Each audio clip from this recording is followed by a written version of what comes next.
22 जनवरी को अयोध्या में प्राण प्रतिष्ठा है और आज वीएचपी के लोग अभिनेता मुकेश खन्ना को अक्षत निमंत्रण देने आए हैं। हम उनसे बात करेंगे।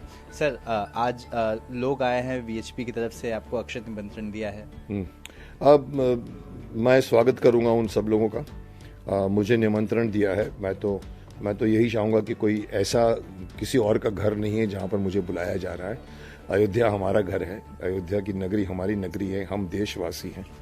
बट एक बहुत बड़ा टास्क किया है मोदी जी की सरकार ने और संभव कर दिया है। और एक मंदिर बनने जा रहा है जिसका इंतज़ार 500 सालों से हो रहा है।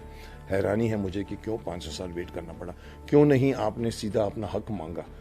पर हम रहते हैं डेमोक्रेसी में तो हमें एफआईआर फाइल करना पड़ता है, उधर से केस आता है, उधर से वकील आता है, उधर से वो आता है। एनीवे, परीक्षा या कहो कि प्रतीक्षा की घड़ी खत्म हुई है और एक बहुत ही भव्य मंदिर बनने जा रहा है। मैं देशवासियों से कहूँगा कि जाके देखिए उस मंदिर को। लाला जी, हमारे जो राम लाला जी का घर, देखिए उनको और इसको इतना भव्य बनाइए कि लोग बाहर से ताजमहल को छोड़कर राम मंदिर देखने को आए। तो मुझे खुशी है, मगर मैं सभी भारतवासी को कहूँगा गर्व का मोमेंट है ये। बट कहीं ना कहीं बीच में पॉलिटिक्स घुस आती, जिसके आगे मुझे थोड़ी सी निराशा होती है कि अच्छी चीज़ को भी दूसरे लोग अच्छा क्यों नहीं बोलते, क्यों पॉलिटिक्स बीच में आ जाती है। सुना तो होगा कि अब अस्तित्व की लड़ाई उछल रही कि हम वहाँ गए थे, हम नहीं गए थे, उस वक्त जब बाबरी गिरी तो हम थे। अरे साहब देखिए, मैं अगर मुझे कहो कि चलो मैं कोर्ट में खड़ा होकर शक्तिमान बन के बात करूं, तो मैं यही सवाल करूंगा कि क्या बाबर अपने साथ जमीन उठा कर लाया था? क्या बाबर अपने साथ मस्जिद उठा कर लाया था? क्या बाबर ने यहाँ पर जब, या उनके लोगों ने, या उस वक्त हम गुलाम बन गए थे? बाबर कहो, उसके बाद में हुमायूं, अकबर, जहांगीर, हमने गुलामी में जिया है। उस वक्त जो कुछ भी हुआ है वो हुआ है। उसको अगर परिप्रेक्ष्य में अगर आप देखो तो आपको मालूम पड़ेगा कि ये तो एक तो सिंपल फैक्ट है कि आपने जहां भी बनाया होगा, कुछ भी बनाया होगा, वो हमारी जमीन थी साहब। और अगर हम आजाद हुए हैं तो आपको वो जमीन हमें वापस करनी चाहिए थी। उसका नाम अगर कुछ है तो उसका नाम वो रखना चाहिए जो पहले है। आपको पता है गंगा नदी के जब गंगोत्री से निकलती है तो नीचे ऋषिकेश से हरिद्वार आकर आप देखो मैप में, तो आपको सब राम मंदिर, अंबे का मंदिर, शिवजी का मंदिर, उसका मंदिर, इसका आश्रम, उसका आश्रम, हरिद्वार तक आपको हर की पौड़ी तक मिलेगा। आप सब माफ करना, इसके ऊपर मैं बोलने वाला हूं अपने वीडियो में।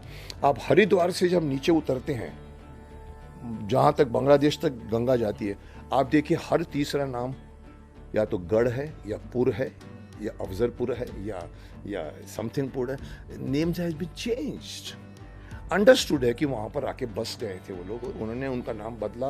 अब साहब, मैं अपने हिंदुस्तान में, मेरे घर को अगर आपने एक बार ले लिया है और अगर मैं वापस मांगता हूँ तो मैं अपने घर का नाम चेंज नहीं करूँगा, वही नाम वापस तो करूँगा। सो ये हमारी प्रक्रिया हुई है जिसमें बाबरी मस्जिद, और ऑफकोर्स किसी की मस्जिद को तोड़ना भी एक तरह का अपराध होता है अगर सोचा जाए उस लेवल पे तो।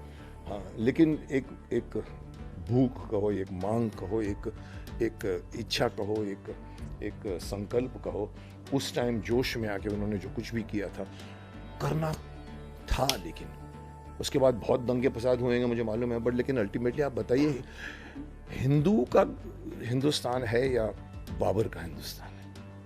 डेफिनेटली हिंदू का हिंदुस्तान है। हम क्यों अपने देश को, क्यों नहीं हम अपने आप को अखंड भारत कहते हैं? इवन मैं कहता हूँ इंडिया छोड़ के भारत बनाइए सब मांगिए सब। मैं तो बोलता हूँ अच्छी बात है, हमारी मांग सुप्रीम कोर्ट ने मंजूर की तो तब जाके समझ में उनको आया। फिर भी मैं समझता हूँ अभी भी ये लोग तर्क वितर्क तो कर रहे हैं।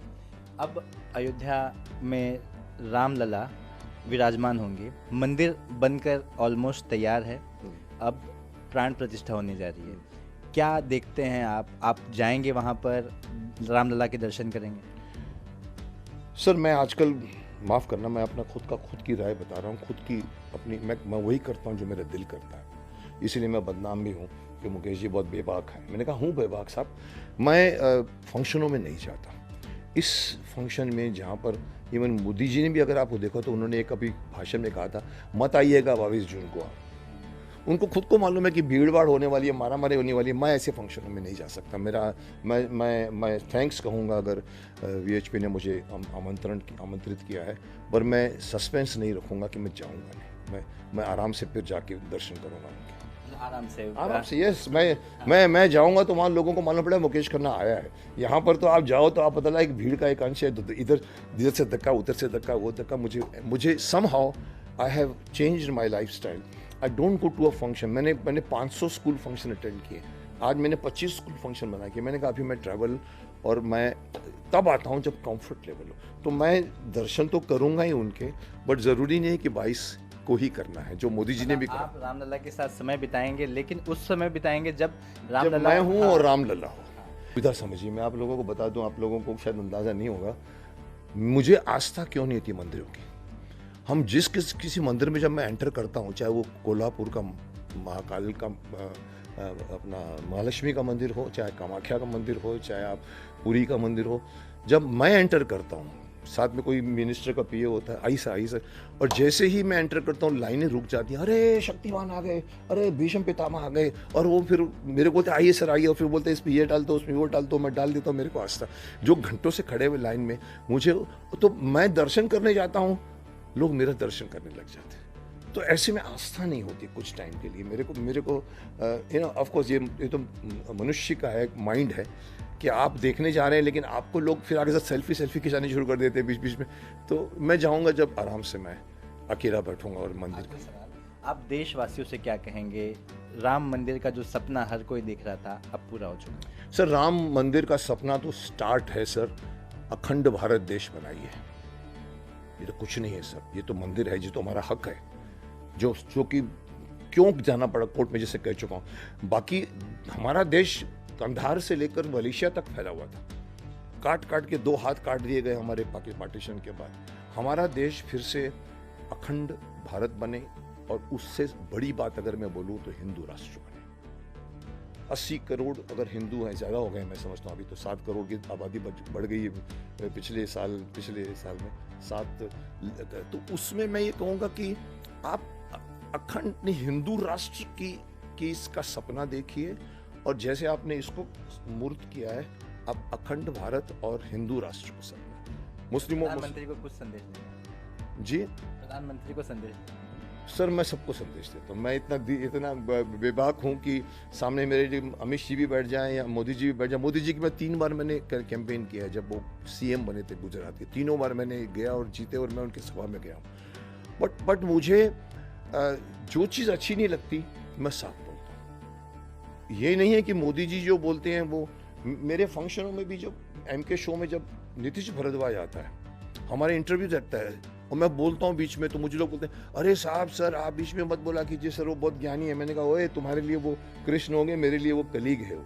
तो हम सवाल जवाब करते हैं, मेरी वो नेचर है। मैं उनसे भी सीखता हूँ, और मैं अपनी बात भी कहना चाहूँगा। तो ये मैं मोदी जी को तो डेफिनेटली कहूँगा कि उनके हाथ में ही वही शक्तिमान है, आज वही शक्तिमान है। तो मैं तो कर नहीं सकता, तो मैं उनको बोलता करिए साहब, आप करिए, लेट क्यों। एक और इश्यू में आज डाल देता हूँ आपके सामने, जो हम जय हिंद अभियान करते हैं हम लोग। जय हिंद अभियान भी, ये कैलेंडर भी जय हिंद अभियान में कलम रिलीज किया।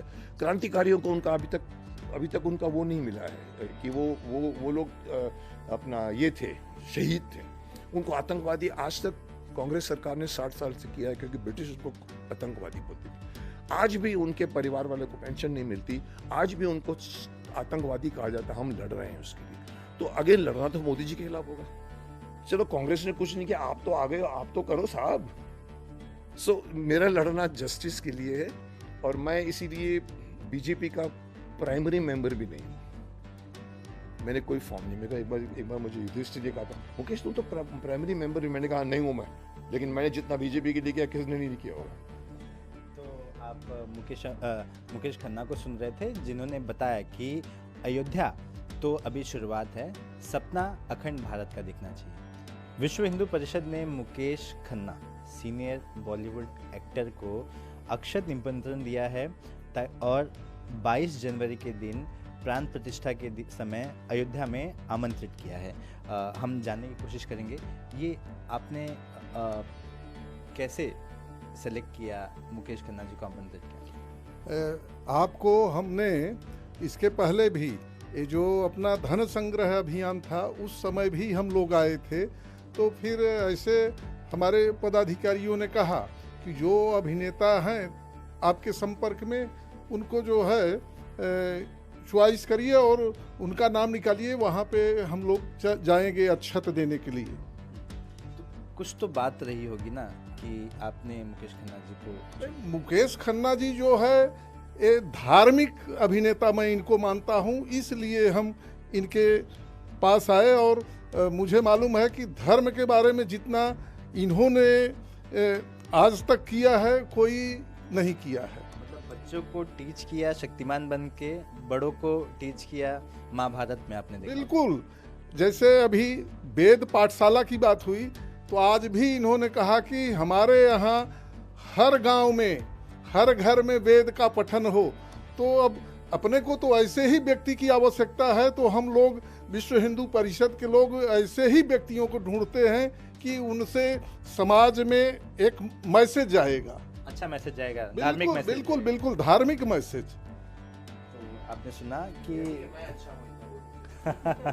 तो आपने सुना कि दोनों ही मतलब हर वर्ग के लिए एक रोल मॉडल, बच्चों के लिए शक्तिमान, बड़ों ने बैठकर महाभारत में जिसे सुना देखा, हर तरह से लोगों ने कुछ ना कुछ जिस व्यक्ति से लिया है, ऐसे व्यक्ति को आमंत्रित करना काफ़ी ज़रूरी है। इसी वजह से विश्व हिंदू परिषद ने आज उन्हें आमंत्रित किया है।